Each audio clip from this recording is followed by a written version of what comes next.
ऐसी सासू माँ सभी को मिले। पूनम बचपन से ही पढ़ाई में अच्छी थी और उसका सपना था कि वह बड़ी होकर एक अच्छी डॉक्टर बने, फिर अपने माँ पापा के साथ हमेशा खुश रहे, क्योंकि वो माँ बाप की इकलौती संतान थी। राम सिंह जी और कमला जी ने पूनम को बहुत लाड प्यार से पाला और पूरी आज़ादी दे रखी थी। पड़ोस के लोग बोलते थे कि लड़की है, थोड़ा कंट्रोल में रखो, पर राम सिंह जी पूनम को अपना सब कुछ मान चुके थे। पूनम 12वीं क्लास में थी, साइंस लेकर पढ़ रही थी। गांव की किसी लड़की ने साइंस नहीं ली थी, अकेली पूनम ही थी जो साइंस लेकर पढ़ रही थी। अब पूनम का सपना सच होने में कुछ दिन ही बचे थे, तो 12वीं के बाद नेट का एग्ज़ाम पास कर मेडिकल कॉलेज में दाखिला मिल जाता। लेकिन तभी एक घटना घट गई। पूनम कॉलेज गई थी और उसके मम्मी पापा नानी के घर जा रहे थे। तभी रास्ते में बस का एक्सीडेंट हो गया और दोनों ही नहीं रहे। पूनम कॉलेज से घर आकर अपने मम्मी पापा को फ़ोन लगा रही थी, तो उनका फ़ोन नहीं लग रहा था। अपने नाना के घर फ़ोन लगाया तो पता चला कि वह अभी तक नहीं पहुँचे हैं। तभी गांव में एक खबर लहर की तरह फैल गई कि मथुरा जाने वाली एक बस का एक्सीडेंट हो गया है और 16 लोग मर गए हैं और कई लोग घायल हैं। पूनम एकदम से डर गई कि कहीं मम्मी पापा तो उसी बस में नहीं थे।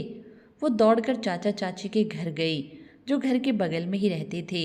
चाचा तो कभी कभी पूनम से बात कर लिया करते थे, लेकिन चाची हमेशा मुंह बनाकर ही रहती थी। लेकिन पूनम को रोते हुए दौड़कर आता देखकर चाची में भी ममता छा गई। चाचा घर में नहीं थे तो चाची को ही गले से लगा लिया और रोने लगी। चाची बोली, क्या हुआ पूनम, क्यों रो रही हो? पूनम बोली, माँ पापा नाना नानी के घर जा रहे थे और एक एक्सीडेंट हुआ है और माँ पापा का फ़ोन नहीं लग रहा। मुझे बहुत डर लग रहा है चाची।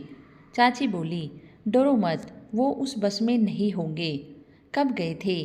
तो उसने बताया, मुझे नहीं पता, मैं कॉलेज से अभी आई हूँ।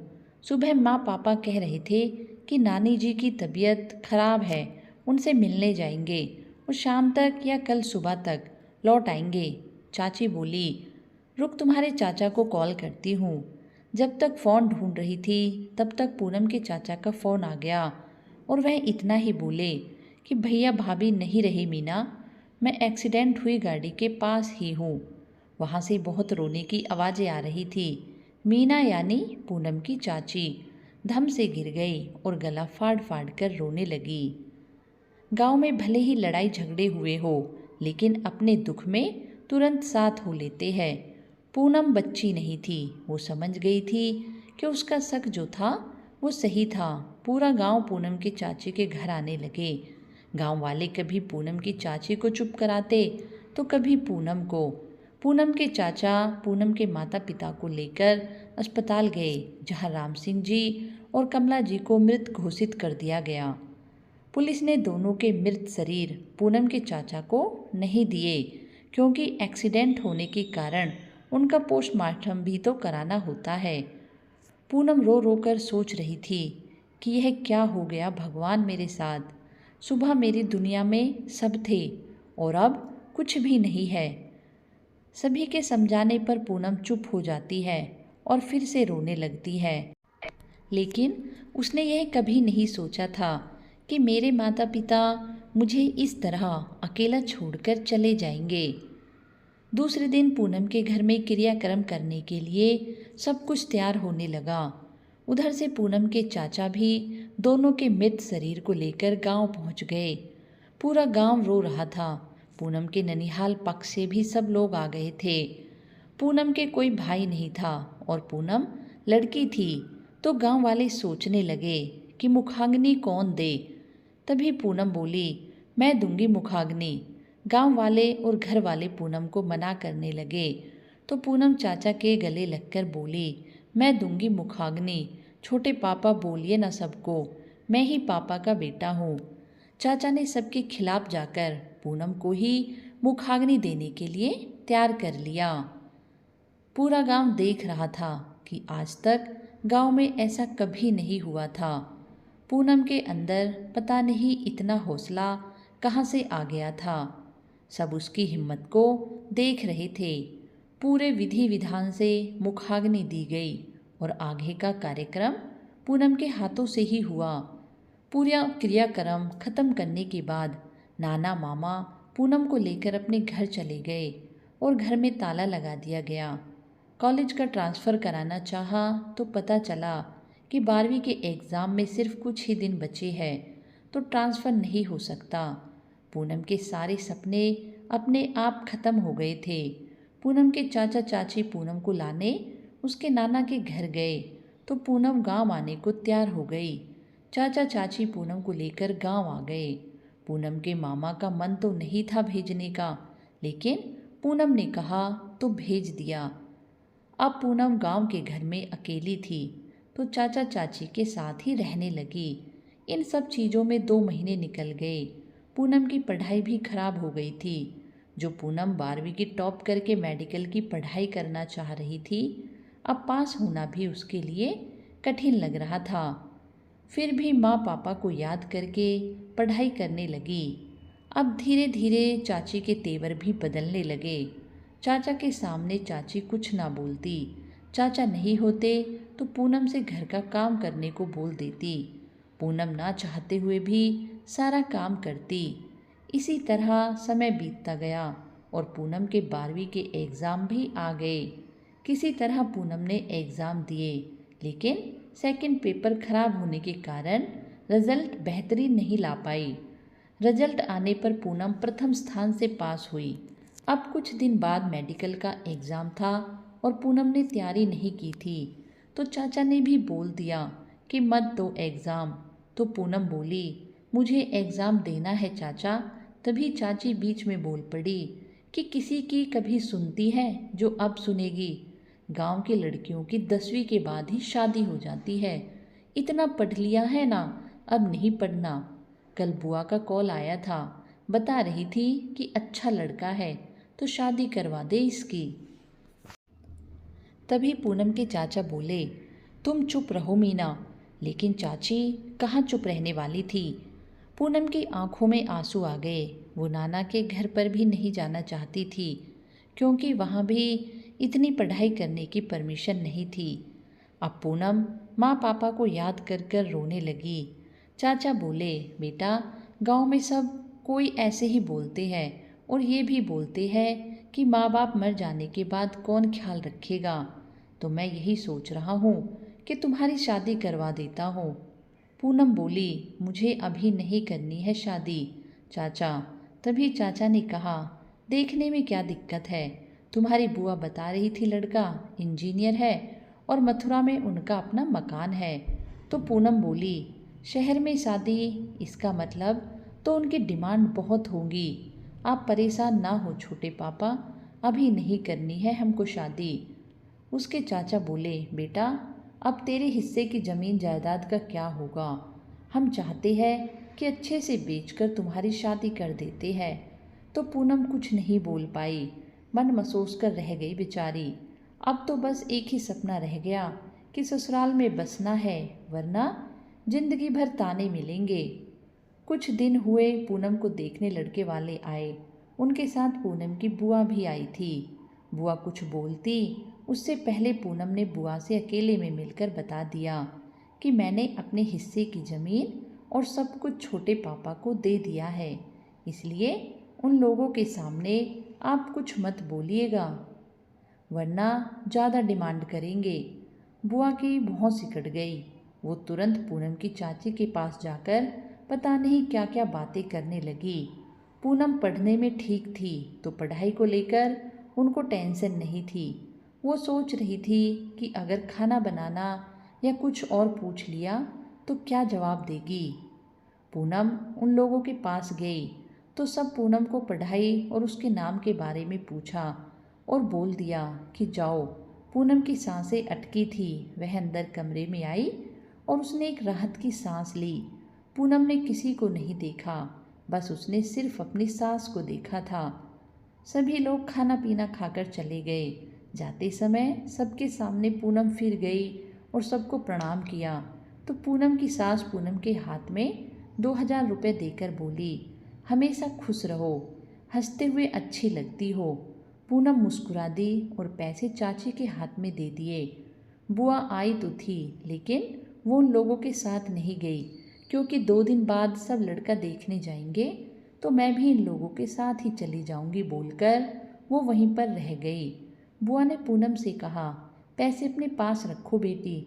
तो पूनम बोली, मैं क्या करूंगी बुआ जी, चाची चाचा के पास जाएंगे तो कुछ काम आ जाएंगे। अब 2 दिन बाद लड़के के घर पूनम के चाचा और बुआ गए।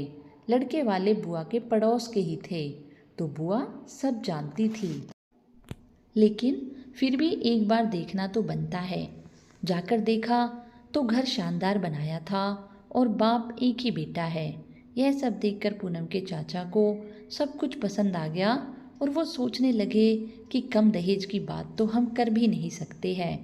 इतना अच्छा घर, इतना पढ़ा लिखा लड़का है।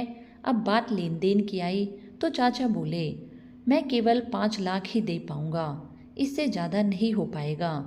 तो लड़के का पिता बोला, आप जितना दे सकते हैं दे, और नहीं कर सकते हैं तो भी कोई बात नहीं, लेकिन लड़के की कुछ डिमांड है। लड़के को बुलेट और सोने की चैन दे देना। तो पूनम के चाचा मान गए। अब उनको 10 लाख रुपए शादी के लिए इकट्ठे करने थे।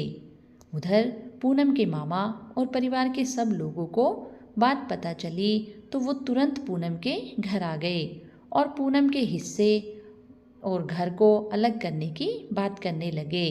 और एक्सीडेंट का मुआवजा भी 4 लाख रुपए मिलने वाले थे, तो उन्हें भी पूनम के नाम करने को बोल रहे थे। पूनम सब कुछ चुपचाप देख रही थी। उसके चाचा बहुत उदास थे। पूनम बचपन से ही चाचा को छोटे पापा बोलते आई थी, तो पूनम को ऐसा लग रहा था जैसे उसके छोटे पापा के साथ ही गलत हो रहा है। तो वो भी बोली कि मैं अब बड़ी हो चुकी हूँ मामा, और मैं चाहती हूँ कि मेरा सब कुछ छोटे पापा ही रखे। मुझे यहाँ से कहीं नहीं जाना। छोटे पापा जो चाहेंगे वो करेंगे, आप बीच में मत बोलिए। पूनम की बातें सुनकर मामा को लगा कि उसका काम नहीं बनने वाला है, तो वह पूनम को समझाने की कोशिश करने लगे। तभी पूनम ने कहा, मैं जो बोल रही हूँ वही होगा, क्योंकि मैं नहीं चाहती कि मेरी वजह से घर में कोई भी परेशान हो, वरना मैं शादी ही नहीं करूँगी और किसी से बात भी नहीं करूँगी। घर से भाग जाऊँगी। और रोते हुए घर के अंदर चली गई। अब चाची भी पूनम के पीछे पीछे गई और उसे गले से लगाकर रोने लगी और बोली, कहीं नहीं जाने देंगे तुमको बेटा, तुम हम लोगों के साथ ही रहोगी। पूनम को चाची का अपनापन अच्छा लगा। अब चाचा और मामा में तू मैं होने लगी। फिर मामा बोले कि पूनम को जरा सी भी तकलीफ हुई तो हम लोग आपको छोड़ेंगे नहीं, और वहाँ से चले गए। पूनम के चाचा कुछ देर बाद पूनम के पास गए तो पूनम रो रही थी। चाचा के आने की आहट सुनकर वो सोने का नाटक करके आंख बंद कर कर लेट गई। चाचा ने देखा कि पूनम तो सो रही है, तो कंबल डालकर बाहर आ गए। अब चाचा के पास शादी की तैयारी करने का और पैसे जुगाड़ करने का बहुत कम समय था, क्योंकि 2 महीने बाद शादी थी। पूनम के चाचा लड़के के घर और लड़के का बखान करते नहीं थकते थे, तो पूनम की चाची को बुरा लगता था, लेकिन वो चुप थी, क्योंकि वो भी चाह रही थी कि जल्दी घर से चली जाए ताकि मेरा सिर ना खाए। लेकिन उसको पता नहीं था कि दहेज में 8 लाख खर्च हो रहे हैं। अब पूनम के चाचा शादी की तैयारी करने लगे। पूनम की पसंद की सारी चीज़ें खरीदी गई, कार्ड भी छपा दिए गए। पूनम ने मामा के घर कॉल करके इनवाइट किया, लेकिन मामा ने आने से इनकार कर दिया। बस नाना ही शादी में आएंगे बोल दिया। शादी के दिन भी नज़दीक आ गए। पूनम घर की चौखट पर खड़ी थी तो उसने देखा कि छोटे पापा आए हैं। उसने छोटे पापा को पानी दिया और बोली कि छोटे पापा आप क्या कर रहे हैं शादी में, हमको तो कुछ पता भी नहीं। उसके चाचा बोले, क्या करोगी जानकर, अभी तुम्हारी खेलने की उम्र है, टेंशन लेने की नहीं। पूनम बोली, मैं उस घर में जा रही हूँ, मुझे पता होना चाहिए। तो पूनम के चाचा बोले कि 5 लाख रुपए, एक गाड़ी और एक चैन और दहेज का सारा सामान मांगा है उन्होंने। तो वो बोली, आपके पास इतने सारे पैसे कहाँ से आएंगे। तो वो हंसकर बोले, क्या मैं कंगाल हूँ, ऐसा क्यों पूछ रही हो। पूनम बोली, नहीं छोटे पापा, छोटे भाई बहन भी है ना, सब मेरे लिए खर्च मत कीजिएगा। पूनम के चाचा पूनम के सिर पर हाथ रखते हुए बोले, कुछ ज़मीन बेचनी पड़ी है बेटा, तुम्हारी खुशी बहुत ज़रूरी है मेरे लिए। मैं नहीं चाहता कि कुछ लेन देन के लिए तुम्हें भी ताने सुनने पड़े। मैं भी तुम्हारा पिता हूँ। पूनम इमोशनल होकर सीने से लग गई। चाचा भी इमोशनल हो गए। पूनम बोली, आप मेरे लिए बहुत कर रहे हैं छोटे पापा। ऐसा कहकर पूनम चली गई। देखते ही देखते शादी का दिन भी आ गया और पूनम के चाचा की पूरा गांव तारीफ कर रहा था कि सारे काम आपने अच्छे से संभाले। पूरे विधि विधान से पूनम की शादी कर दी और वो ससुराल चली गई। पूनम के साथ उसके चाचा की लड़की भी आई थी, क्योंकि वो छोटी थी तो रोने लगी कि मुझे भी दीदी के साथ जाना है, तो वो उसको अपने साथ ही ले आई। ससुराल आने के बाद पूरी विधि विधान से सारी रस्म निभाई गई। बाकी का फंक्शन शाम को था, तो कुछ देर के बाद पूनम को आराम करने के लिए उसके कमरे में पहुंचा दिया गया। अमन ने अभी तक पूनम से बात नहीं की थी। पूनम रात भर शादी में जगी थी और फिर सफ़र में थकी हुई थी, तो पलंग पर लेटते ही सो गई। अमन आकर चेयर पर बैठे बैठे सो गया। 2 घंटे बाद सास दरवाजे पर आई और बोली, बेटा शाम को पूजा है, 3 बजने वाले हैं। अब सभी पूजा में आएंगे तो उठ जाओ, सब देखने में आएंगे तुमको। तभी पूनम ने देखा कि अमन चुपचाप माँ के पीछे खड़ा था। सास चली गई तो पूनम बोली, आप कुछ बोलते क्यों नहीं है? तो अमन हंसकर बोला, क्या बोलूँ, वही सोच रहा हूँ। पूनम बोली, ठीक है सोच लीजिए, जब सोच लीजिएगा तो बोलिएगा, मैं इंतज़ार करूँगी। अमन बोला, आप थकी थी तो मैंने सोचा आप आराम कर लोगी तो अच्छा रहेगा, इसलिए कुछ नहीं बोला। पूनम बोली, आप कहाँ थे? अमन बोला, पिछले 2 घंटे से यहीं रूम में था, आप सो रही थी। पूनम बोली, मुझे बहुत नींद आ रही थी इसलिए मैं सो गई, सॉरी। अमन बोला, अरे कोई बात नहीं, आराम करना ज़रूरी था। फिर क्या था, शाम के लिए मेहमान आने लगे। सब औरतें पूनम की बहुत तारीफ़ कर रही थी। रात को पूनम की सास उसके लिए खाना लेकर आई, तो खाने को देखकर पूनम यह भूल गई कि नई शादी हुई है। पूरा पेट भरकर खाना खाया और फिर सासू माँ से आज्ञा लेकर रूम में चली गई। तभी उसे अचानक याद आया कि वो रिया को साथ लाई थी। वह बेचैन हो गई। वह किसी को जानती भी नहीं थी जो किसी से पूछे। पूनम की निगाहें अमन या सास को ढूंढ रही थी। तभी पड़ोस की एक ननद आई तो उसको बोलकर भेजा कि आप मम्मी जी को बुला दीजिए प्लीज़। वो चिल्लाते हुए बोली, चाची आपको भाभी बुला रही है। तो सास तुरंत ऊपर आ गई और बोली, क्या हुआ बहू? तो पूनम रोते हुए बोली, मम्मी जी मेरी छोटी बहन कहाँ है? मुझे ध्यान ही नहीं रहा और मैं सो गई। अभी तक मैंने उसको नहीं देखा है। बहू तुम इतना परेशान क्यों हो रही हो? वो मेरी भी तो बेटी है। तुम्हारी बुआ तुम्हारे सोने के बाद यहाँ आई थी तो रिया को अपने साथ ले गई। रिया जाना नहीं चाह रही थी, लेकिन यहाँ भी बहुत मेहमान थे तो मैंने भेज दिया।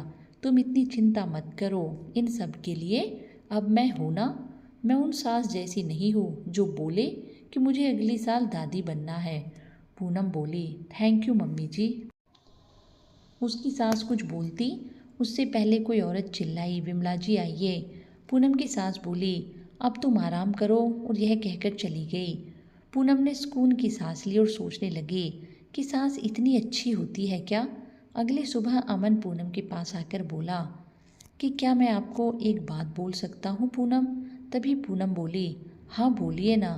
पूनम, मैं माँ का इकलौता बेटा हूँ और मैं हर बात माँ की मानता हूँ।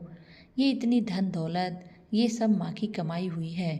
माँ दिल की बहुत अच्छी है, बस उनको झूठ से बहुत नफरत है और लोग अनुशासन में ना रहे तो उनको बुरा लगता है। और आप आज से मेरी परछाई है, तो इसलिए मैं चाहता हूँ कि आप माँ को एक बेटी की तरह नहीं, एक बेटे की तरह प्यार करें। माँ जो भी कहे आप सुने। मेरी माँ बहुत सुलझी हुई इंसान है। मैं जानता हूँ वो कभी भी आपको बुरा नहीं बोलेगी जब तक आप उनको गलत नहीं बोलेंगी। पूनम अमन की सारी बातें सुन रही थी। अमन बोल रहा था तो ऐसे लग रहा था कि वो अभी रो जाएगी। पूनम माँ बेटे के ऐसे जुड़ाव को समझ गई और बोली कि मैं आपको प्रॉमिस करती हूँ कि मम्मी जी को कभी भी शिकायत का मौका नहीं दूंगी। अमन बोला, थैंक यू, आप मेरी बात समझ गई। पूनम बोली, वैसे मम्मी जी सच में बहुत अच्छी है, मेरे साथ भी बहुत अच्छे से बात कर रही थी। अमन बोला, माँ ऐसी ही है, वह सबके साथ हंस के बातें करती है। दूसरे दिन पार्टी में गांव से भी सभी आए। पार्टी खत्म होते ही जब चाची जाने लगी तो पूनम गले लगकर रोने लगी। तो पूनम की सास बोली, बेटा अब मैं ही तुम्हारी माँ हूँ। उसकी चाची बोली, सही है बेटी, यही है अब तुम्हारी माँ और यह तुम्हारा अपना घर है। जाते समय पूनम को पार्टी में जो पैसे मिले थे वो रिया को दे दिए और कुछ चाची को भी दे दिए। चाची लेने से मना करने लगी तो पूनम बोली, आपको मेरी कसम है रख लीजिए, ना भाई बहन के लिए कुछ ले लेना। पूनम की चाची को पूनम सच में पसंद आने लगी थी। उसने पूनम को गले लगा लिया और बोली, सदा खुश रहो बेटी। जाते समय चाची बोली, दामाद बाबू जल्दी लेकर आइएगा मेरी बेटी को। अमन मुस्कुराकर बोला, हाँ चाची जी। सब चले गए तो पूनम मायूस हो गई। पूनम की सास बोली कि इस तरह जाते समय नहीं रोते बेटा, अब शगुन होता है और अगर ऐसे जाते समय हर बार रोगी तो मैं उनको बुलाऊंगी ही नहीं। और हंसने लगी। पूनम भी हंस पड़ी। कुछ दिन बीते, अमन पूनम को लेकर गांव आया। यहाँ अमन और पूनम का अच्छे से स्वागत हुआ। चाची ने पूनम को समझाया कि सास की बातें सुनना और दामाद बाबू की भी इज्जत करना। बेटा बहुत अच्छा परिवार मिला है तुझे। चलते समय पूनम ने बच्चों को कुछ पैसे दिए और चाची को बोली कि चाची बच्चों को मारिएगा नहीं। चाची बोली, नहीं मारूंगी, और आंखों में आंसू आ गए, चाची के भी और पूनम के भी। जब अमन ने चाचा जी को प्रणाम किया तो चाचा हाथ जोड़कर बोले, बेटा मैंने अपनी बेटी को बहुत नाजों से पाला पोसा है। भगवान ने उसको बहुत दुख दिए हैं। आप कभी भी उसकी आंखों में आंसू नहीं आने दीजिएगा। और ऐसा कहकर इमोशन हो गए। अमन बोला, आप चिंता ना करें चाचा जी, अब वो हमेशा मुस्कुराएगी। ऐसा कहकर वह दोनों घर से निकल गए। अब अमन की छुट्टियां भी खत्म होने वाली थी तो पूनम थोड़ा उदास थी क्योंकि ससुर दुकान चले जाते थे, सास अपना बुटीक संभालती थी। बस अमन था जो दिन भर पूनम के साथ रहता था। लेकिन उसको काम पर जाना था तो अब पूनम दिन भर घर में अकेली रहेगी और शाम को सब मिलेंगे। घर पहुंचने के बाद सब ठीक रहा। पूनम सफ़र से थकी तो सास ने पूनम को आराम करने को बोल दिया। रात को सब एक साथ खाना खाने बैठे तो पापा ने पूछा, कब है दिल्ली की फ़्लाइट? अमन बोला कि कल 11 बजे। पूनम नाराज़ थी तो सास बोली कि बेटा अभी नई नई हो, 1-2 महीने यहाँ पर रहो, फिर छुट्टी में आएगा तो आपको भी ले जाएगा। तो पूनम का चेहरा थोड़ा ठीक हुआ। अगले दिन जब अमन जाने लगा तो पूनम रोने लगी। तभी अमन बोला कि माँ यह सब देखेगी तो गुस्सा करेगी, उनको आते जाते उदास चेहरा पसंद नहीं। सास के नाम पर पूनम ने तुरंत आंसू पोंछ लिए। अमन देखकर खुश हो गया और पूनम को गले से लगा लिया। फिर अमन ने कमरे से बाहर आकर माँ बाप के पैर छुए और बोला, माँ अपनी बेटी का ख्याल रखिएगा। पूनम अमन को देख रही थी। अमन की बात सुनकर पूनम की सास मुस्कुराने लगी और बोली, तू टेंशन मत लेना, मेरी बेटी को बहुत अच्छे से रखूंगी मैं। तभी अमन पूनम की तरफ देखते हुए बोला, पूनम तुम भी मेरी माँ का ध्यान रखना, सुन लिया ना? माँ और पूनम दोनों हंसने लगी। अमन चला गया। पूनम की सास और पूनम ने नाश्ता किया। उसकी सास बोली, बेटा अब तू क्या करना चाहती है? कुछ तो होगा जो तुमने बचपन में सोच रखा होगा। पूनम बोली, वह अब नहीं हो सकता मम्मी जी, इसलिए अब उसके बारे में क्यों सोचना। सास बोली, फिर भी बताओ तो सही। पूनम बोली, मैं डॉक्टर बनना चाहती थी लेकिन नहीं बन पाई। माँ पापा के लिए सपना था, अब सपना ही रह गया। अब माँ पापा नहीं है तो सपना भी नहीं है। इतना कहकर पूनम अपने माता पिता को याद कर कर रोने लगी। तभी पूनम की सास बोली, रो मत बेटा, मैं भी तुम्हारी माँ ही हूँ। देखो बेटा, खाली दिमाग शैतान का घर होता है। अभी तुम बहुत छोटी हो तो भी इसे घर और परिवार के चक्कर में मत पड़ो। मेहनत करो और कुछ बन जाओ। तुम डॉक्टर बनना चाहती हो तो मैं भी एक डॉक्टर की माँ बनना चाहती हूँ। क्या तुम मुझे एक डॉक्टर की माँ बनने का सौभाग्य नहीं दोगी?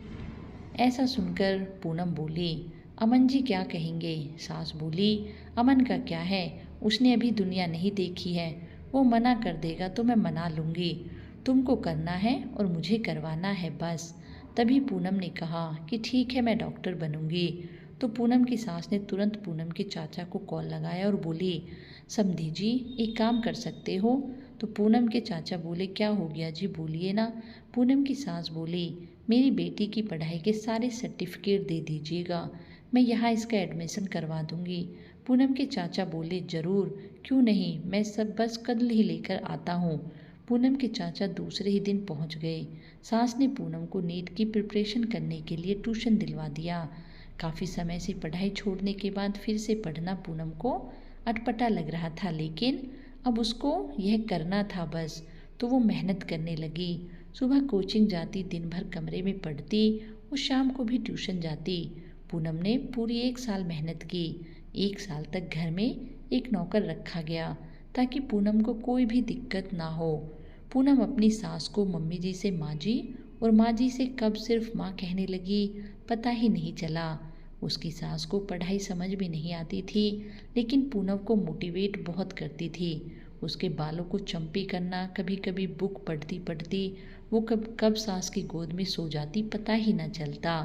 सास ने उसको बहू समझना ही छोड़ दिया था, बस उसको अपनी बेटी बनाकर रखती थी।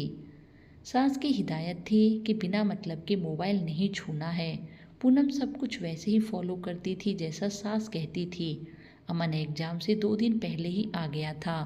एग्ज़ाम वाले दिन पूनम सुबह सुबह तैयार हो रही थी तो सास ने आकर कहा, सिर्फ थोड़ा सा सिंदूर लगा लो बेटा, और कुछ भी मत पहनो, नहीं तो एग्ज़ाम सेंटर में दिक्कत रहेगी।